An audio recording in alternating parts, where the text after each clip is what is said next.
I can say that मैंने काफ़ी books पढ़ी हैं। मैं चाहता हूं कि आप भी बुक्स पढ़ें। सो जनरल सिचुएशन से अवेयर कराने के लिए है the newspapers which I read and the books which I read. कौन सी मेरी फेवरेट बुक्स हैं, कौन सी थी, मैं 98 99 की बात कर रहा हूँ। मैंने एस्पायर किया था कि मैं अपना CDS का एग्ज़ाम दूंगा। Knowledge is power. यानी आप में से काफ़ी लोगों ने लिखा था कि the books which I generally have which I read, उसके ऊपर व्लॉग्स बनाना। So as a youngster my father, God bless his soul, he is no more in this world, वो हमेशा चाहते थे कि मैं खूब बुक्स पढूं, न्यूज़पेपर्स पढूं, पर I was more of a outdoor guy. Even in my days in the army I was not a big reader और voracious और avid reader जिसको कहते हैं। But down the line, after leaving army and year and a half or so, I can say that मैंने काफ़ी books पढ़ी हैं। And the reason when I say कि मैंने बुक्स पढ़ी हैं is only मैं चाहता हूँ कि आप भी बुक्स पढ़ें। So आज का जो व्लॉग है primarily reading as a habit और अपने आप को जनरल सिचुएशन से अवेयर कराने के लिए है। आप लोग इस पे को मैं दो पार्ट्स में कवर करूंगा, the newspapers which I read and the books which I read.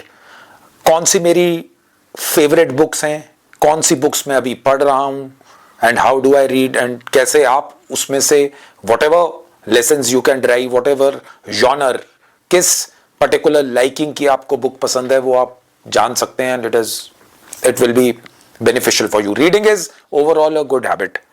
सो जब मैं एस्पायरेंट था, when I was preparing, so I used to read only one newspaper. I think so that was Tribune, और current affairs के बारे में थोड़ा सा through I think so competition success review तब आती थी, मैं 98 99 की बात कर रहा हूँ। सो मैं उसके थ्रू पढ़ता था, और I think so that was generally sufficient, little bit news सुन लेता था जब मैंने एस्पायर किया था कि मैं अपना CDS का एग्जाम दूंगा। So coming back to the point, reading, please develop this habit.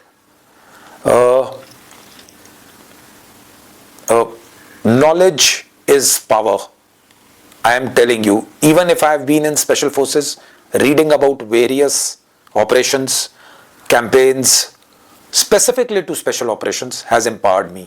So presently coming on to the vlog per se, मैं इस वक्त 4 न्यूज़पेपर्स पढ़ता हूँ। Basically the first one which I read is the Hindu, and या from aspirants point of view, जो students पढ़ाई कर रहे हैं कॉम्पिटिटिव एग्जाम्स की, I think so it's one of the, अगर आप एडिटोरियल पढ़ेंगे तो whatever news which they give is tailor made, यानी कि बनाई हुई है एस्पायरेंट्स के लिए। प्रॉब्लम क्या है, वे अहेड क्या है, सॉल्यूशन कैसे हो सकती है, इंडिया के लिए क्या ज़रूरी है। आई लाइक देयर सीरीज उस हिसाब से। अगर आप इसको एज एन एस्पायरेंट देख रहे हैं जनरल नॉलेज के लिए, it's a good newspaper. This is 2 papers are in power for me. One is Indian Express and the other one is Hindu. So Indian Express is, मैंने सीरियसली अभी 2-3-4 महीने से पढ़ना शुरू किया है। It is also a very good newspaper, kindly read through it.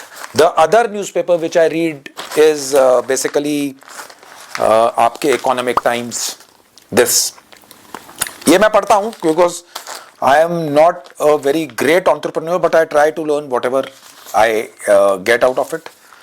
The 4th newspaper which I read is the Times of India. काफ़ी area coverage है इसका, एंड न्यूज़ इज जनरली चारों न्यूज़पेपर्स की ठीक है। Reading as a habit and general awareness के लिए, views counter views के लिए ठीक है। एक पर्टिकुलर पेपर किसी चीज को कवर करता है, मैं ये नहीं बोलता कि आप और ना पढ़िए, आप नॉर्थ इंडिया में हैं, ट्रिब्यून पढ़िए, हिंदुस्तान टाइम्स पढ़िए।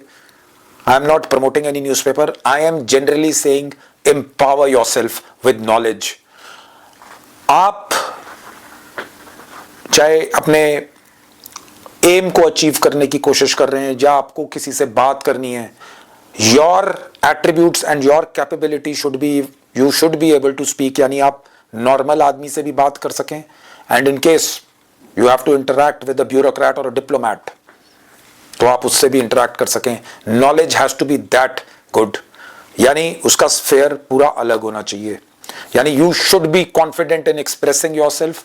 आपको नॉलेज होनी चाहिए India and around generally world में क्या क्या चीजें हो रही हैं, may be of geostrategic importance. सबको इंटरेस्ट नहीं है, kindly develop it, you will not be a loser. Coming on to the books.